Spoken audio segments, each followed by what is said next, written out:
vous allez bien? Eh bien c'est parti pour une nouvelle vidéo de questions-réponses. Donc j'ai reçu pas mal de questions et je vais en fait tout simplement les séparer en deux thèmes. Premier thème, c'est tout ce qui est question. J'ai eu pas mal de questions techniques relatives au tarot. Donc je vais répondre aux questions techniques ou des fois un petit peu plus perso du style comment est-ce que moi je fais relatives au tarot ou ben voilà aux pratiques un peu plus ésotériques, et une deuxième partie que je vais faire de la vidéo où je vais vraiment répondre à vos questions personnelles pour aider à trouver ce qui coince dans votre vie à vous en ce moment. Donc déjà, je fais juste une petite intro sur pourquoi est-ce que je fais là ces temps-ci. C'est ma troisième et j'en ai fait une en chaque début de mois. Je pense que je vais poursuivre là-dessus parce que je suis pas mal sollicitée, notamment en message privé sur Instagram de plus en plus. Et honnêtement, je ne peux pas répondre à tout, c'est juste pas possible, surtout aux questions qui touchent le domaine privé. Et s'il vous plaît, pas de messages vocaux. Parce que je sais très bien que m'envoyer des messages vocaux, pour vous, c'est un gain de temps. Pour moi, c'est une perte absolue de temps. Et ça m'arrive de juste zapper et de pas vous lire, en fait. Donc, autant les mails, je les lis soigneusement. Et vos commentaires, je lis toujours soigneusement. Autant les messages privés, c'est un truc qui devient tout doucement super compliqué pour moi. Et du coup, j'avais décidé il y a quelques mois de faire ce type de vidéo qui regroupait toutes les questions, parce que honnêtement, j'adore y répondre, j'adore interagir, c'est vraiment quelque chose qui me botte à fond et ça fait partie de mon taf. Donc il n'y a pas de problème pour moi avec le fait de vous répondre, mais c'était par rapport à la multiplicité, ça me posait vraiment un souci. Et voilà, et c'est tout. Du coup, je fais ces vidéos, mais sachez que désormais, de toute façon, si vous me posez des questions un petit peu privées, il y a des chances que je réponde dans la vidéo du mois prochain si je poursuis ce format, et c'est bien parti pour. Donc, une première question de Virginie qui m'a demandé à quand mon tarot, et Sylvie de Papote et Lunaison m'a un petit peu relancé sur le même sujet en faisant même une suggestion de partenariat. Mais honnêtement, enfin, je sais que je touche le dessin, vraiment, mais et je touche forcément le symbolisme du tarot, mais je me sens pas du tout encore de créer quelque chose de cette ampleur. Et je sais pas si j'ai envie de dévouer tellement de temps à créer 78 cartes. Et je ne sais pas si j'ai envie aussi de dessiner et de peindre sous la contrainte, en fait, sous un objectif, et pas simplement juste quand moi ça me prend, j'en ai envie, j'ai envie de faire une très très jolie fleur et je fais une très très jolie fleur et ça s'arrête là. Donc en fait, de peindre sous l'impulsion d'un vrai projet construit sur le long terme, ça, pour l'instant, c'est pas quelque chose qui me botte, en fait. Voilà. Donc, Séville de maintenant. C'est très classe. Donc, il me dit coucou. Alors, Séville, j'ai divisé tes questions en deux, tout simplement parce qu'il y a une question qui touche vraiment le tarot, des questions qui touchent vraiment ta vie à toi. Donc, il y a quelques personnes comme ça, je me suis permis de diviser les questions. Alors, tu me dis que tu avais noté quelques questions qui te passaient par la tête. Désolée si j'ai déjà répondu. J'ai pourtant pris soin de regarder tes vidéos, mais je les note quand même. Alors, es-tu toi aussi un être tourmenté ou l'as-tu été? Mais carrément, enfin je veux dire, d'où est-ce que ça te vient l'idée que je puisse ne plus être tourmentée? Ouais, si, sérieusement, la quête Ouais, la quête d'apaiser en fait tout ça et d'apaiser surtout le flot de questions, c'est vraiment pas fini. Et là, ces temps-ci, honnêtement, je traverse une période qui est pas facile pour moi. J'ai eu des petits problèmes physiques, qui résonnent forcément avec une grosse part même pas tellement de psychologie, mais avec une grosse part de mon histoire et histoire transgénérationnelle. Donc non, enfin c'est pas parce que j'ai avancé sur certains points que je sais aussi comment libérer certaines choses qu'il n'y a pas encore des trucs qui tout d'un coup font crrrc. Et en fait, c'est d'autant plus énervant quand il y a des choses qui se mettent à vraiment bloquer dans ma vie, parce que la plupart des outils, je les ai. Et que quand ça bloque vraiment, je me dis, punaise, mais là, il y a un truc que moi, je ne veux pas voir. Donc, je suis aussi obligée d'être toujours en démarche d'être en interaction avec d'autres personnes. Moi, j'ai besoin je vais appeler ça thérapeute, mais c'est au sens très large, d'aide en fait pour m'aider à désamorcer mes propres problèmes, parce que quand c'est vraiment un problème bien cristallisé, c'est que moi-même j'ai pas très envie de voir la réponse qu'il y a derrière en fait, et que là je parle de problèmes physiques, et ben que mon corps il a besoin d'exprimer ça à ma place pour soulager le truc. Non, je ne la quête n'est pas finie, et je suis désolée, je pense que ce sera jamais complètement fini pour personne en fait. Je pense que c'est un petit peu notre chemin sur terre de régler, régler, régler. Ta recherche spirituelle a commencé quand et comment? C'est honnêtement, je vais pas pouvoir te répondre de façon satisfaisante, mais je pense que pour tout le monde, la quête spirituelle commence. Enfin, c'est pas une quête spirituelle. La vie spirituelle, le contact spirituel, voilà, cette étincelle-là, elle commence quand on est petit. Moi, j'ai des souvenirs très nets, hein, petite, de partir dans des trucs, quoi, et de me constituer. Je vivais dans ma... Enfin, je me souviens de... Je sais pas quel âge j'avais, je sais pas, 7 ans. Je vivais dans un espèce de monde imaginaire composé de ce que j'appelais les femmes nues. Plus tard, il y a eu des animaux. Mais voilà, je vivais là-dedans. Il y avait des pratiques qui étaient un peu liées à ça. Ça s'est abandonné plus tard parce qu'il y a un moment... On doit bien faire des études et puis se conformer aussi aux normes sociales pour progresser dans cette vie-là. Mais et puis c'est revenu bien plus tard. Mais je ne sais pas à quel moment ça a apparu. Je pense que là où ça a atteint où ça a fait tout d'un coup, où c'est parti en exponentiel, c'est quand je me suis vraiment mise à étudier le Wild Unknown Tarot. Et du coup, ça fait quelques années, mais ça a vraiment servi de tremplin pour tout ce qui était en dormance, on va dire. Non, puis il y avait aussi, avant, quand j'étais dans mon parcours de doula, j'ai animé des tentes rouges, et avant j'ai suivi des tentes rouges, il y avait le jeu Féminitude avec lequel j'ai pas mal cherché des choses à l'intuition. Non, ça bouillonne, ça bouillonne, ça bouillonne, et puis à un moment ça explose, et voilà, c'était un petit peu ça.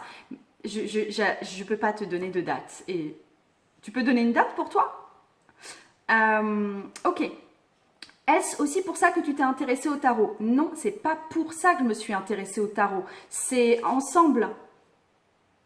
C'est pas le tarot qui vient d'abord ou la spiritualité qui vient d'abord. C'est un chemin qui s'est imbriqué, c'est un millimélo. Non, c'est pas, oh, je suis sur mon chemin spirituel. Si je m'intéressais au tarot, je sais qu'il y en a certaines d'entre vous qui sont vraiment là-dedans, qui ont eu une ouverture spirituelle, qui ont, je sais pas, reçu des messages, qui ont commencé à faire du Reiki, qui ont commencé à faire du yoga ou d'autres choses, et qui en plus se disent, mais punaise, le tarot pourrait être un outil intéressant sur ma route. Ça n'a pas été mon processus, ça a été assez imbriqué en fait, et ça s'est fait assez, ouais, ça a été assez fluide là-dedans.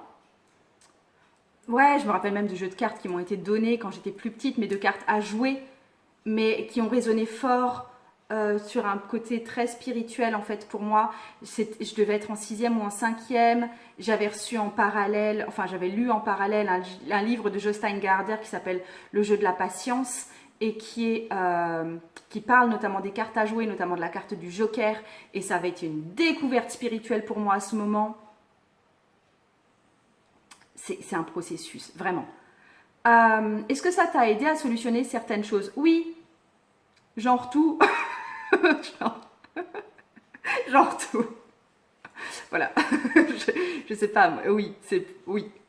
Oui, mais après, en fait, je pense que moi, j'ai cette force-là et que c'est ce que j'essaye, en fait, d'apporter aux personnes qui m'entourent. C'est que la plupart des personnes, elles séparent, en fait, leur vie spirituelle. Elles ont leur vie spirituelle et souvent, elles sont très évoluées dans leur vie spirituelle. Et après, elles ont leur vie formelle, leur vie concrète qui part en couille de ouf. Et parce que c'est déconnecté. Moi, en fait, ma vie spirituelle est concrètement là pour soutenir cette vie matérielle, cette vie concrète, ma vie amoureuse, ma vie financière, ma vie dans ma maison. Et que c'est ça, en fait, je veux dire la spiritualité qui sonne creux juste pour contacter un espèce de monde supérieur. Moi, ça m'intéresse pas des masses, en fait. J'ai envie que ça puisse venir soutenir, que ça puisse venir désamorcer les problèmes sous-jacents aux problèmes concrets. Donc oui, ça solutionne beaucoup de choses dans ma vie. La différence entre la formation tarot intuitif et le shadow work. Tarot intuitif apprend à se servir de façon intuitive du tarot. Le shadow work vient travailler sur la part d'ombre qu'on n'a pas envie de voir chez nous. Voilà. On n'est pas obligé de se servir du tarot pour faire du shadow work. On n'a pas besoin de passer par le tarot forcément pour faire du shadow work. Voilà. Shadow work égale travail de l'ombre. Enfin, je le dis la plupart du temps en français. J'utilise peu le terme shadow work. Ok, bah c'est déjà pas mal effectivement. Alors, Charlotte Stevens 78. Bonjour Margot, me conseillez-vous en premier la formation sur le tarot ou sur les astres que vous avez réalisés? Est-ce que tu t'intéresses plus à l'astrologie ou est-ce que tu t'intéresses plus au tarot? J'ai tendance à dire que plutôt la formation sur le tarot parce qu'en fait, ton apprentissage du tarot et notamment des arcanes majeures, parce que c'est quasiment que des arcanes majeures dont je me sers dans le cours Astro-Tarot, va venir soutenir ton apprentissage de l'astrologie. Enfin, c'est comme ça que moi je le vois, mais ça n'a rien d'obligatoire. Si tu as déjà une petite base, pour les arcanes majeures, tu peux largement suivre le cours Astro-Tarot. C'est pas nécessaire d'être une grande connaisseuse du tarot. Par contre, ne crois pas qu'en faisant le cours Astro-Tarot, tu vas après arriver à une fine connaissance de tout ton jeu de tarot. Ça, c'est pas vrai. Ça va pas servir à ça. Allez-vous baisser un tout petit peu le prix ou pour l'achat des deux, j'aimerais beaucoup réaliser les deux. Eh bien, tu fais les deux. Mais par contre, enfin, tu vois, ta question, elle m'a presque vexée. Parce que sérieusement, je suis pas chère. Mais alors, je suis pas chère de chez pas cher. Va chercher bonheur ailleurs si mes prix sont trop élevés. Parce que sérieusement, je ne les descendrai pas. Si je suis pas chère, c'était parce que j'avais vraiment très envie que mes cours restent accessibles au maximum de monde. Et je sais que le maximum de monde, ce n'est pas tout le monde. Mais voilà.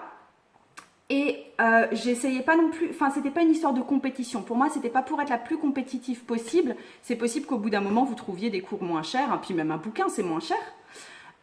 Mais j'avais envie que mon travail soit quand même reconnu. Il y a quand même, enfin honnêtement, par rapport aux autres contenus que je peux voir en ligne, c'est quand même super dense ce que je livre.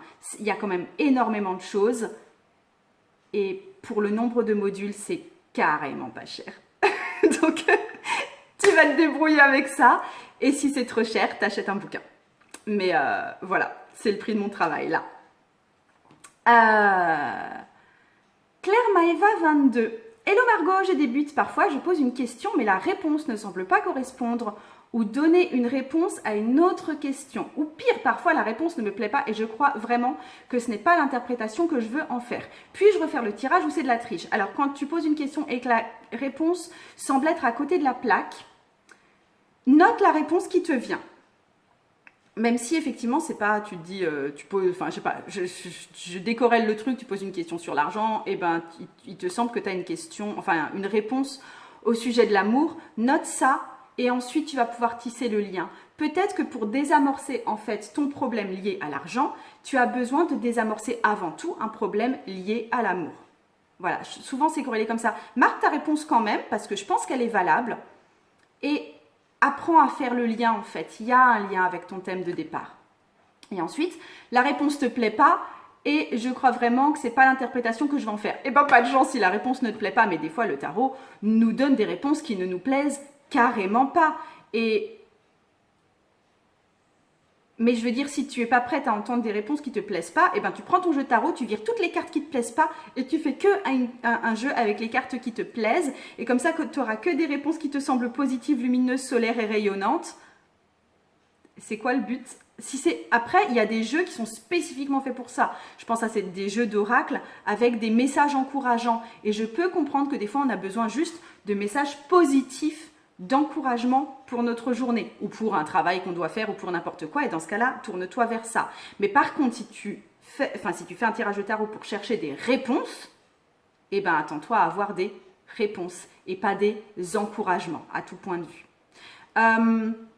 Et si tu peux refaire le tirage ou c'est de la triche, je pense que si tu refais le tirage, parce que ça nous est arrivé à tous, hein, je pense que le tirage te redonne la même réponse formulée différemment. Ça, c'est le premier point.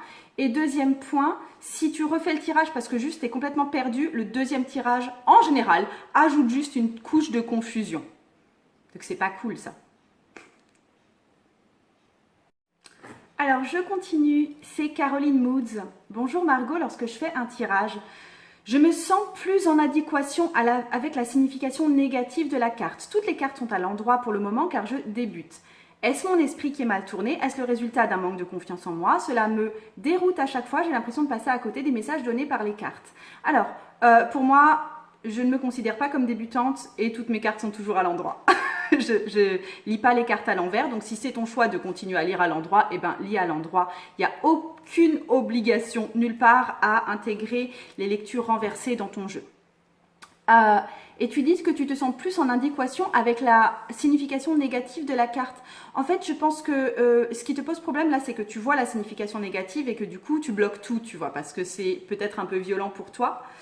En fait, je pense pas que ce soit une si mauvaise chose parce que c'est un bon axe de progression.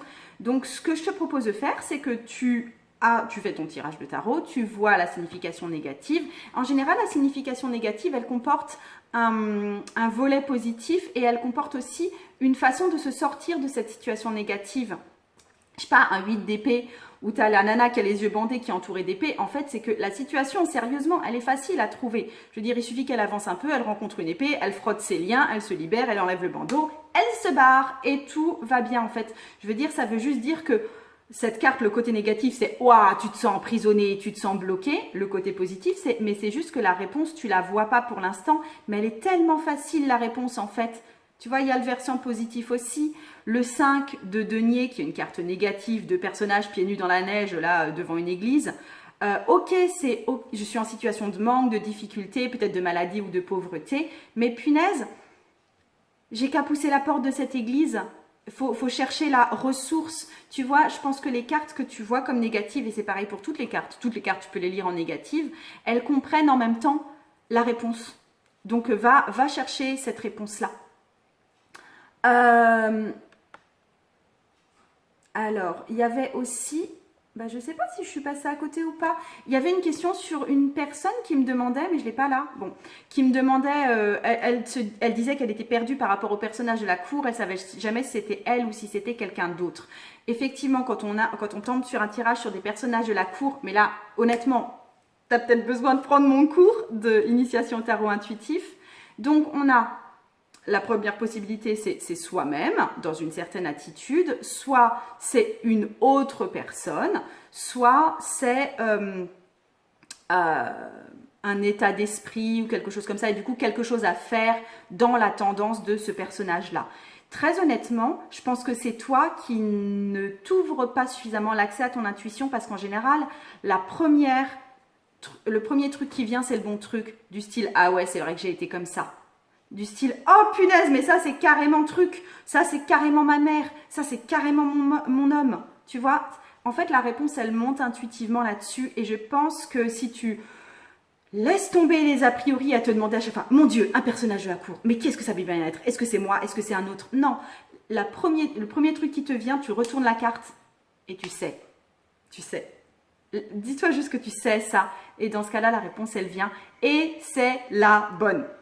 Si elle te vient, c'est que c'est la bonne. Ok? Magie d'Angélique, quelle est ta formule magique préférée? Mais j'ai pas de formule magique.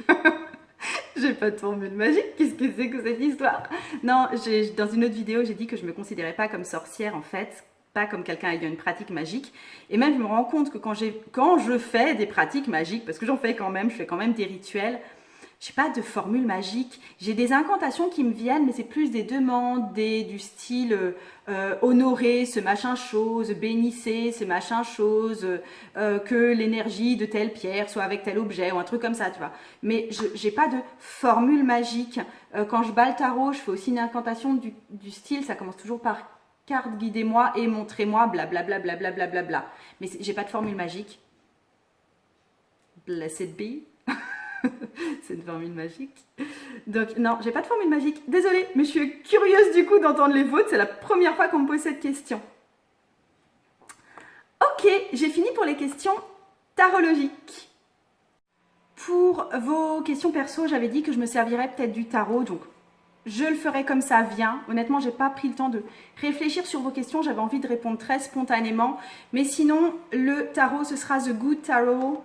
Tarot de la bienveillance en français, parce que c'est le jeu estival par excellence, donc j'aime bien l'utiliser en été. Il est plein de douceur et de très très très belles couleurs, donc voilà, ce sera le jeu du jour. Question d'Elodie. Tu m'as posé deux questions, je vais répondre aux deux. avec une où la réponse sera donnée qu'à moitié. Alors, déjà, Elodie, tu fais partie des gens qui m'envoient des questions en vocal. Arrête ça, je peux pas les lire, j'ai pas le temps, enfin je veux dire, et prends le temps d'écrire si tu veux écrire. C'est tout. Est-ce qu'un don de magnétisme peut évoluer au fil du temps? Alors là, je t'avoue que ces questions-là, j'ai pris ce que tu avais écrit, j'ai pas écouté tous les audios d'avant. Est-ce qu'il peut prendre une nouvelle forme à travers différentes façons? Au lieu de rester au stade de sentir les émotions de chacun et d'être un intermédiaire entre les vivants et les morts, peut-il amener à voir les esprits ou un peu dans ce genre-là? Elodie, tu poses pas. Là, je ne vais pas répondre vraiment à ta question. Je pense que n'importe quel don peut évoluer au fil du temps. Aussi bien le don de maçonnerie que le don de magnétisme. Tu vois, c'est pas parce que c'est un don spirituel que ça stagne. Donc oui, je pense que n'importe quel don peut évoluer au fil du temps, mais j'avoue que ça, c'est une croyance propre et qu'on n'est pas obligé de la partager. Et ensuite, tu ne t'adresses pas à la bonne personne. Je ne suis pas magnétiseuse. La deuxième partie de ta question, elle parle clairement de médiumnité. Je ne suis pas médium. Je ne sais pas si être médium et ressentir les émotions de chacun et être un intermédiaire, enfin, entre les vivants et les morts, est-ce que ça peut amener? J'en sais rien du tout. Je ne sais pas, mais en fait, ce que je sens dans tes questions, c'est tu te tournes vers moi parce que tu n'as personne d'autre vers qui te tourner et que tu refuses de sortir de ta coquille et d'aller en parler à d'autres personnes. Il y a plein de personnes qui sont ouvertes sur ces sujets, il y a plein de personnes qui ont ce don de magnétisme, qui apprennent à le maîtriser. Sors de ta coquille et ne me considère pas comme l'interlocutrice privilégiée parce que ça, c'est, enfin je veux dire... Ouais, tu vois, vu ton métier à toi, c'est comme si je venais te poser des questions sur l'art en général tout le temps. C'est pas possible, tu peux pas répondre et je peux pas répondre à ces questions-là. Je sais pas comment on fait pour développer un don de médiumnité que je n'ai pas. Je ne sais pas comment on fait pour développer un don de magnétisme que je n'ai pas. Ok, donc ça c'est la première question à laquelle je ne peux pas répondre, mais je pense que ça peut évoluer, ça oui. Et ensuite, tu m'as envoyé d'autres messages vocaux que cette fois j'ai écouté et tu m'as dit... En gros, que tu voulais poser une question pour ta maman, tu ne savais pas si c'était possible, sachant que ta maman, elle n'a pas connu sa propre maman ou très très peu, qu'elle a des problèmes notamment de santé et aussi qu'elle est très étouffante pour ta sœur et toi et qu'elle vient vous poser des questions, etc. Alors, la première question, c'est non, je ne peux pas répondre aux questions que tu te poses sur quelqu'un d'autre. Par contre, tu peux lui parler de moi et elle me posera ces questions si elle en a envie. Il y a beaucoup de gens qui ont des problèmes, mais qui vivent très bien avec leurs problèmes et qui ne comptent pas du tout s'en débarrasser. Donc la question, c'est est-ce qu'elle a envie de s'en débarrasser? Est-ce qu'elle a envie de se faire aider pour ça? Et la question, ça va toujours être oui.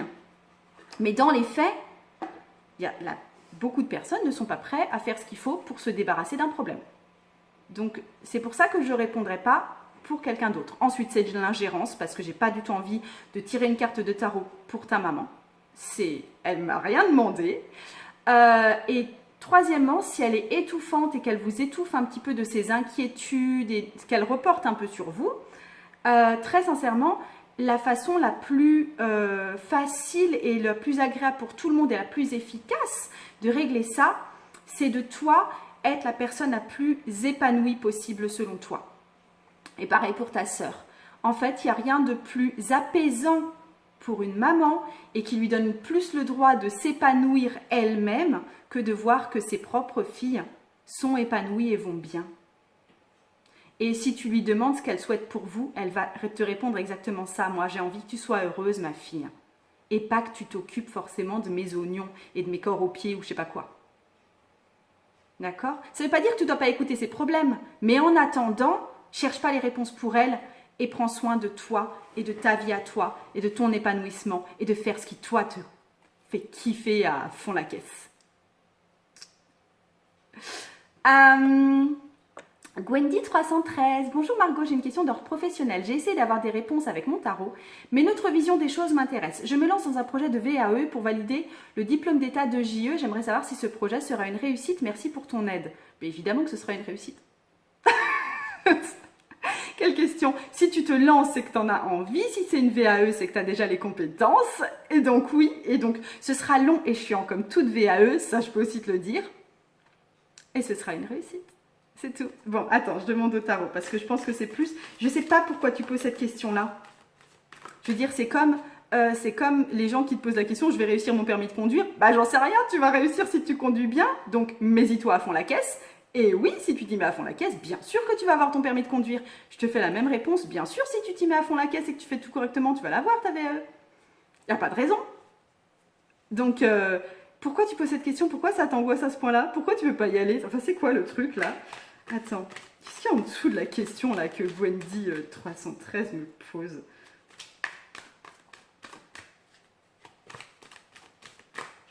Allez, je vais juste couper, je prends la carte du dessus, en fait.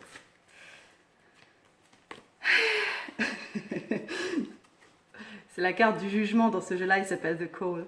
Et donc, Call. Et je pense que c'est fort, en fait, comme truc.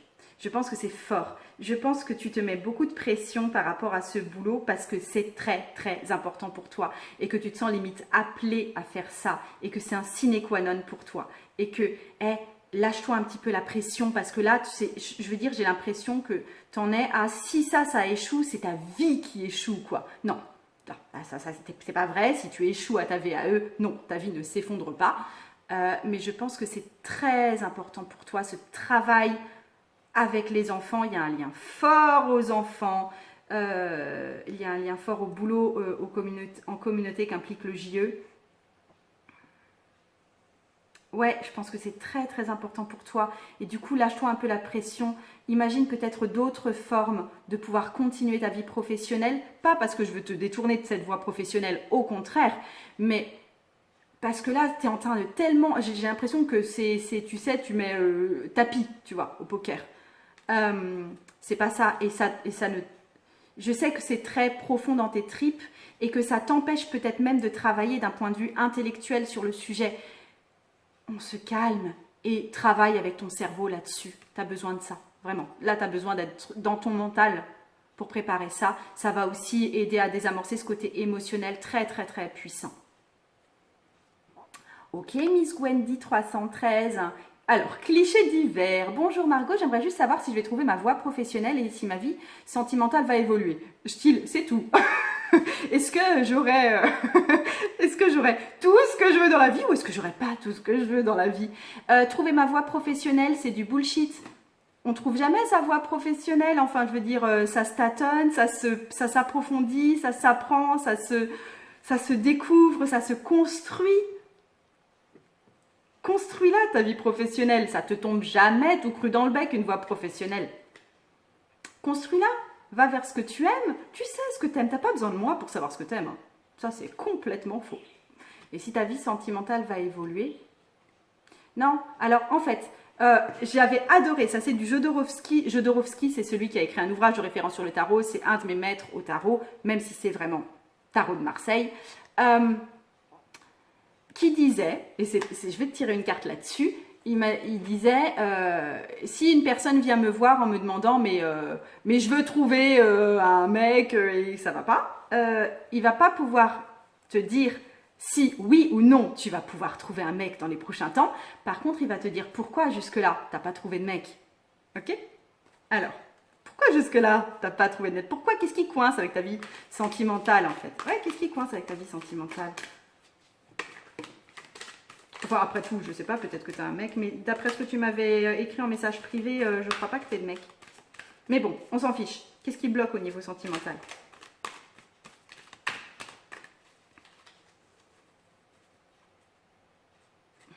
Ah, punaise, attends.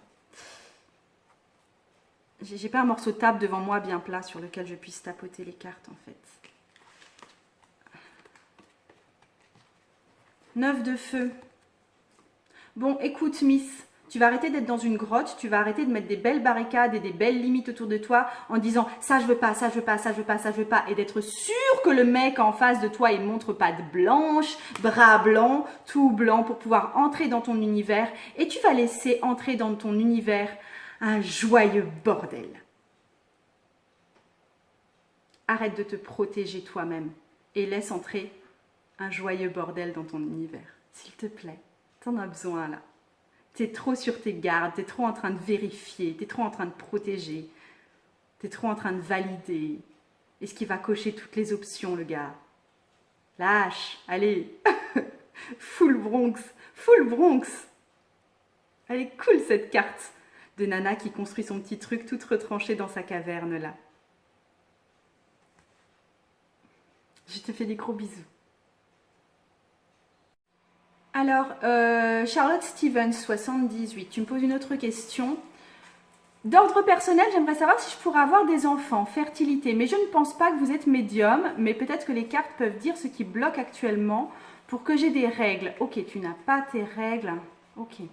J'ai essayé d'arrêter le sucre, de voir un psy au cas où il y a un blocage, de faire un bilan hormonal, mais rien ne m'apporte une réponse, tout semble normal. Alors, ok, t'es normal, mais en gros, ça bloque quand même. Non, je suis pas médium, et de toute façon, moi, le médium, je le comprends vraiment comme un rapport avec les défunts. Hein. Donc, on va pas aller voir tes défunts. Mais, alors, très honnêtement, ça va demander un travail beaucoup plus profond, mais ce que je pense que je peux te donner, c'est l'axe, d'accord, de réflexion, ok? Donc, qu'est-ce qu'il y a derrière les problèmes de fertilité, de règles de Charlotte?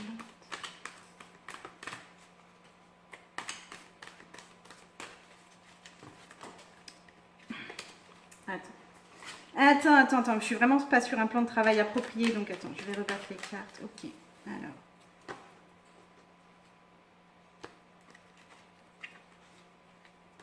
Magicien. C'est l'arcane majeur 1. Le magicien, qu'est-ce qu'il dit pour toi? Je pense que c'est un problème lié aux hommes, en fait. Je pense que ça rejoint la question posée tout à l'heure par cliché divers, tu vois. Je ne connais pas le nom de cliché divers, mais quelque chose de l'ordre de pas confiance tant qu'il n'y a pas la perfection en face, tant qu'il n'y a pas quelqu'un qui veut commencer le projet avec toi. Où tu te protèges de la puissance des hommes. Il y a un truc soit qui va toucher à la protection, te protéger de la puissance des hommes, ou le truc de je ne pourrais être épanoui que si je trouve un espèce d'alter ego qui saura me protéger aussi, qui saura démarrer des projets, qui saura être dans le projet avec moi. Est-ce que tu serais pas J'ai l'impression que tu cherches un porteur de projet. Qu'il y a quelque chose qui reste gamin chez toi, gamine, tant que tu n'as pas trouvé le porteur de projet. C'est là-dessus que je t'invite à fouiller. Et si tu dois te faire un tirage plus profond de tarot, vas-y. Si tu veux carrément qu'on aille en accompagnement ensemble, c'est possible aussi. Mais voilà. Première piste en tout cas pour toi. Et ensuite, tu me poses une autre question. Attends, je vais juste te laisser digérer le truc parce que c'est quand même important ce que tu soulèves comme sujet. Ok. Et la deuxième question que tu me poses, c'est quelle est la voie? Vais-je la trouver? Je me demande parfois quelle est ma pierre à l'édifice dans cette vie. Merci. Sérieusement, quelle est la voie? Mais je pense que tu cherches un truc tellement haut perché là-haut, que tu cherches peut-être tellement à devenir Bouddha, que ça va pas, que c'est pas ça la voie. Hein. Je sais pas ce que vous en pensez hein, de Bouddha, mais moi je me dis que punaise, c'est facile d'être zen quand on n'a pas d'enfants, quand on n'a pas de maison à s'occuper, quand on peut se planter sous un olivier à méditer toute la journée. Alors bon, je sais, la vision est peut-être simpliste, mais si c'est ça l'illumination, putain, c'est chiant l'illumination, quoi. Donc, je pense que là, il ne s'agit pas pour toi de chercher ta voie. Arrête de chercher ta voie. T'es en plein dedans dans ta voie. Hein. Ta voie, c'est ta vie. Ta voie, c'est ce que tu fais en ce moment. C'est ce que tu kiffes à fond en ce moment. C'est ça, ta voie. C'est pas un truc où il faut avoir fumé 5 pets et brûlé 7 bâtons de sauge pour savoir ce que c'est. Ta voix, c'est qu'est-ce qui te prend au trip là? Qu'est-ce qui est beau pour toi? C'est ça ta voix. Et ça peut être quelque chose de tout à fait. Enfin, je sais pas. Peut-être que t'aimes juste manger. Tu vois, ça peut. C'est pas forcément un truc. je ne sais pas si c'est une pierre à l'édifice en fait. Je ne sais pas si notre voie, c'est de trouver notre utilité. Je pense que notre voie, c'est juste d'être là. Pourquoi est-ce que ça te chafouine comme ça? Pourquoi est-ce que ça te chafouine comme ça?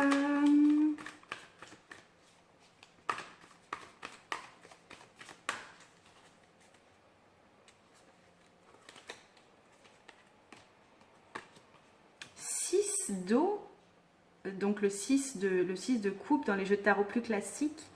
Je pense qu'il y a des grosses attentes parentales sur le fait que tu trouves ta voie. Bah, tu vas apprendre peut-être à dire un peu fuck off à tout ça et à juste vivre. Je pense que c'est des injonctions, ça rappelle au monde de la mélancolie, de l'enfance. Du coup là, je pense que tu es soumise à des injonctions parentales encore qui se demandent quand est-ce que tu vas trouver le bon truc pour toi. Mais montre que tu as trouvé le bon truc pour toi. Et le bon truc pour toi, c'est d'être dans ta vie.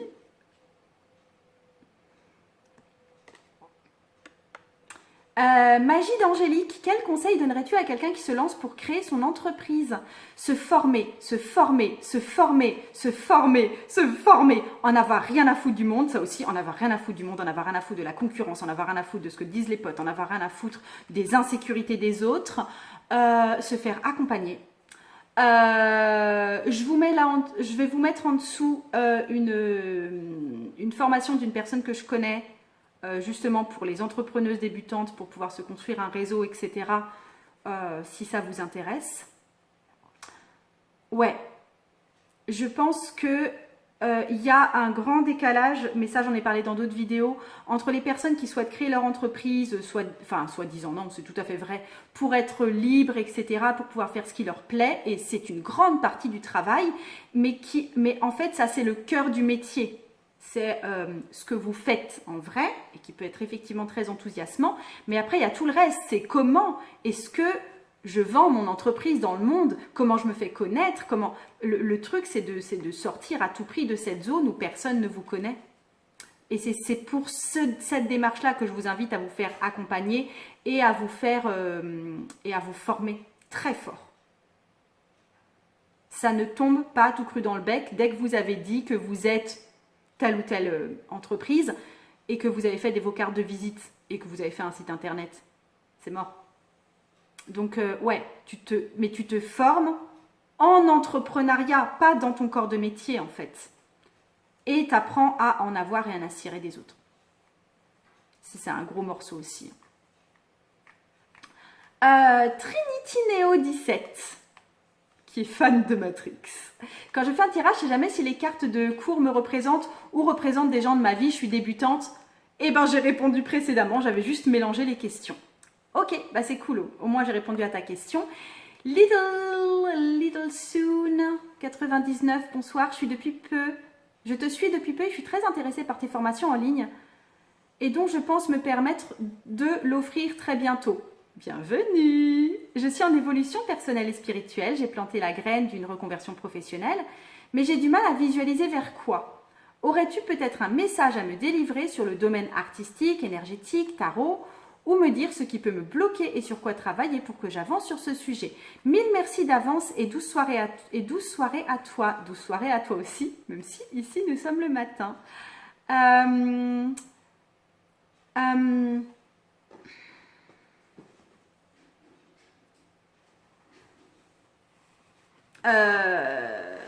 Bon, donc déjà là, je pense que tu parles clairement de création d'entreprise, donc voir question précédente.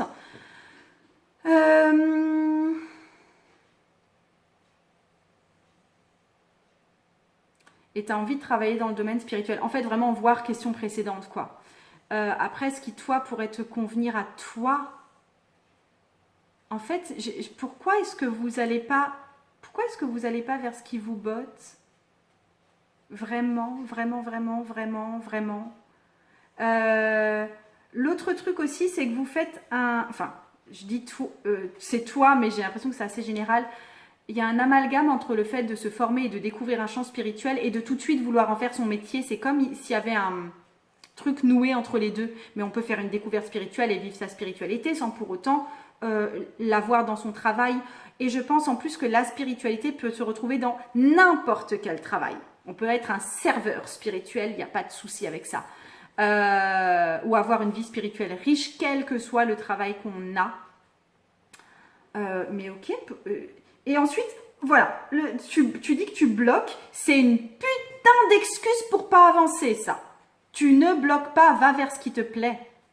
C'est pas vrai que tu bloques. C'est du flan.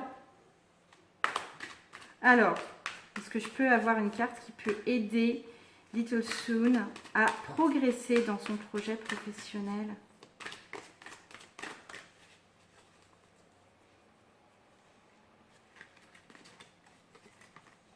C'est un set de terre.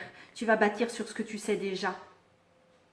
Tu prends les formations que tu veux, c'est pas le souci, mais prends-les comme des plus. Là, il s'agit de bâtir sur ce que tu as déjà en main et d'approfondir ce que tu as déjà en main et de cueillir les fruits de ce que tu as déjà.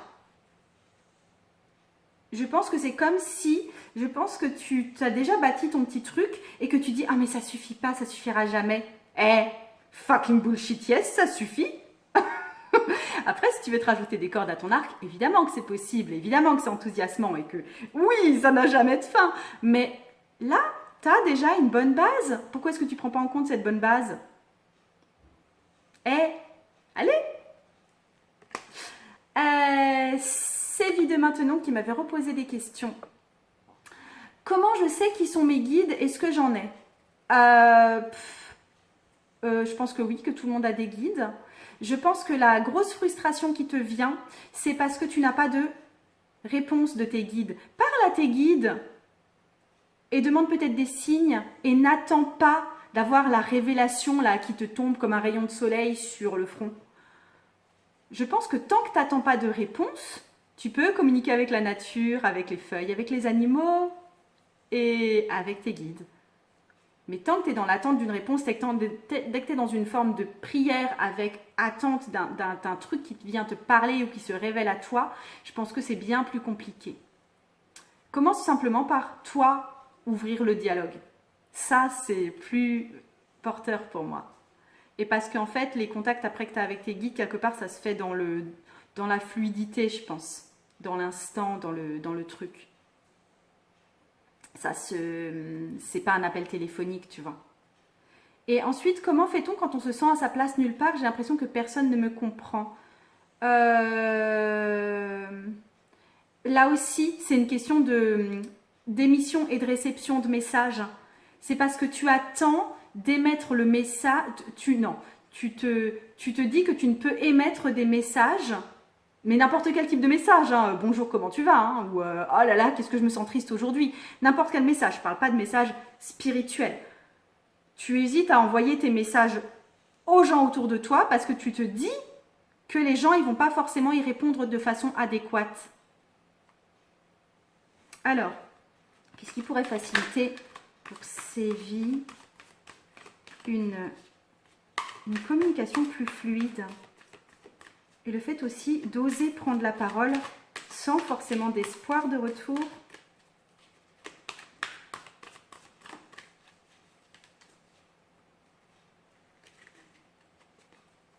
Trois de feu. Tu parles pas de ce qui te plaît vraiment. Tu dis pas ce que tu penses vraiment. Tu laisses pas tes tripes parler. Tu laisses pas ton ventre parler. Tu te laisses pas aller à crier. Et du coup, tu livres une version édulcorée à laquelle personne ne comprend rien et à laquelle personne n'a très envie de répondre.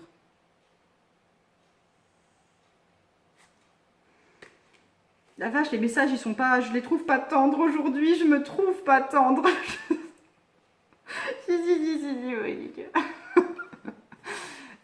Et c'est vite, tu m'as encore posé une question.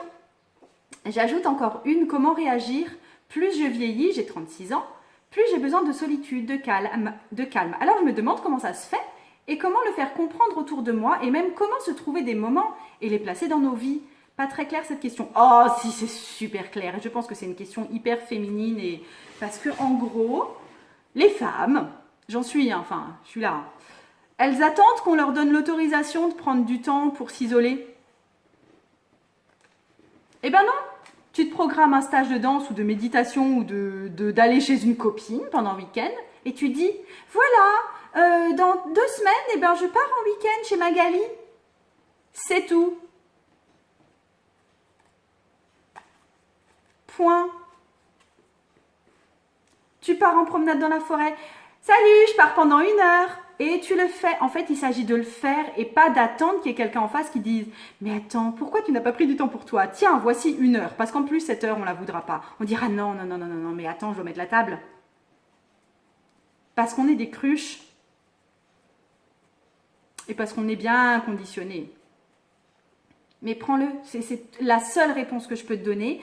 Peut-être que tu as plus besoin de solitude et de calme. Ça, il n'y a pas de souci avec ça. Mais c'est que toi qui peux te l'offrir. Personne ne va te l'offrir. Personne. Jamais. Ça n'arrivera pas. Il n'y a que toi qui peux te l'offrir et tu le dis simplement et sans méchanceté, sans argumenter en disant « Ouais, mais tu comprends, c'est parce que ça fait longtemps que j'ai pas eu de moment pour moi, alors forcément j'y vais. Je sais que ça va coûter un peu d'argent et je suis désolée de… » Oh, non, t'y vas. Les hommes sont un excellent modèle pour ça, c'est vrai. Salut, dimanche matin, je pars au foot.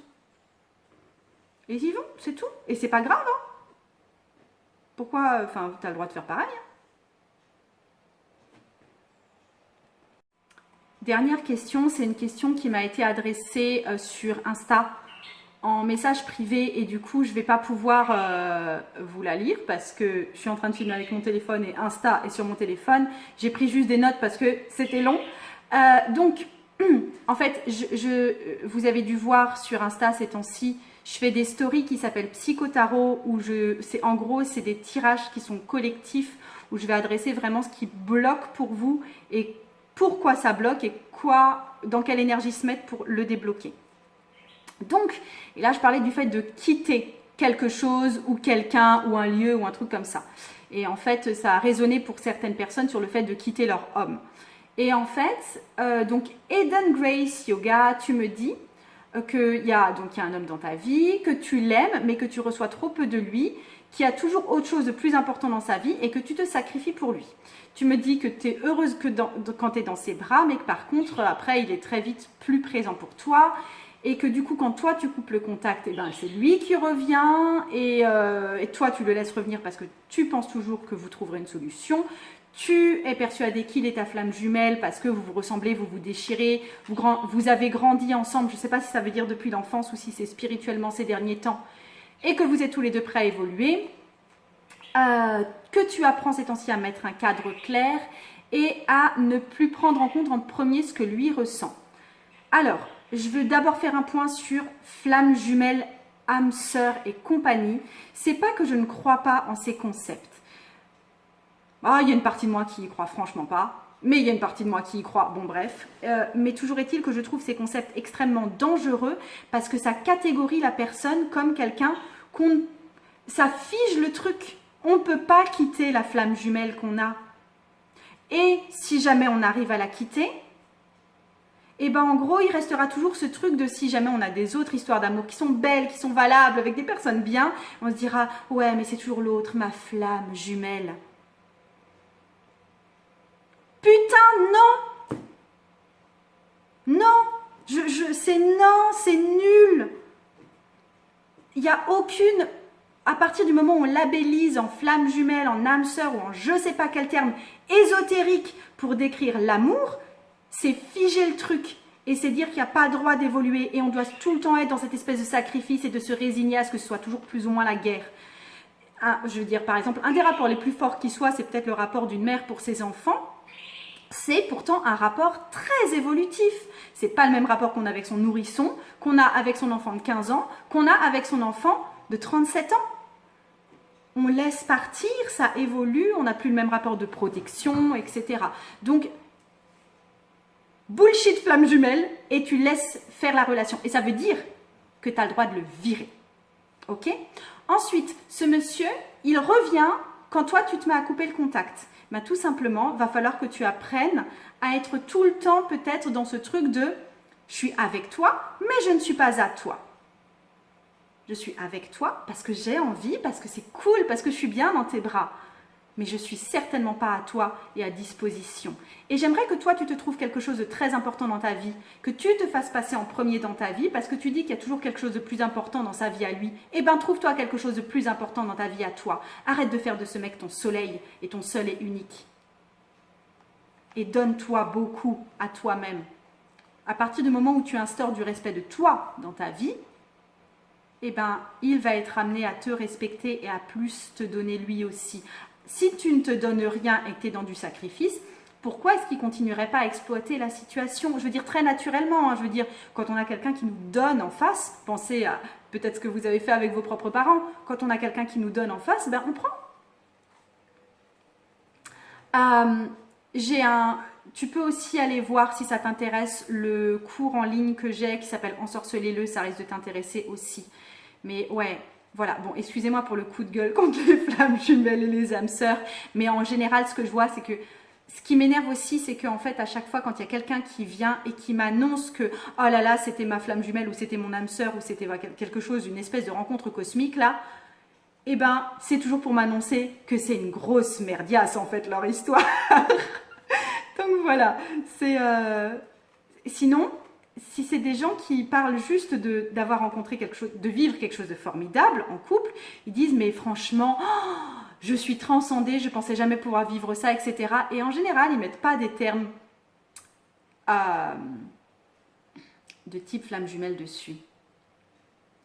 Et flamme jumelle, c'est souvent utilisé dans le style je l'aime et je suis très attachée à lui et une espèce de dépendance affective et en même temps il y a pas mal de maltraitance quoi. Stop. Eh ben elle a été longue cette vidéo pour cette fois. J'espère que vous m'avez suivi jusqu'au bout. Je vous fais d'énormes bisous et je vous dis à la prochaine. Et puis voilà, vous pouvez envoyer là des questions en commentaire, je les garderai de côté. Mouah.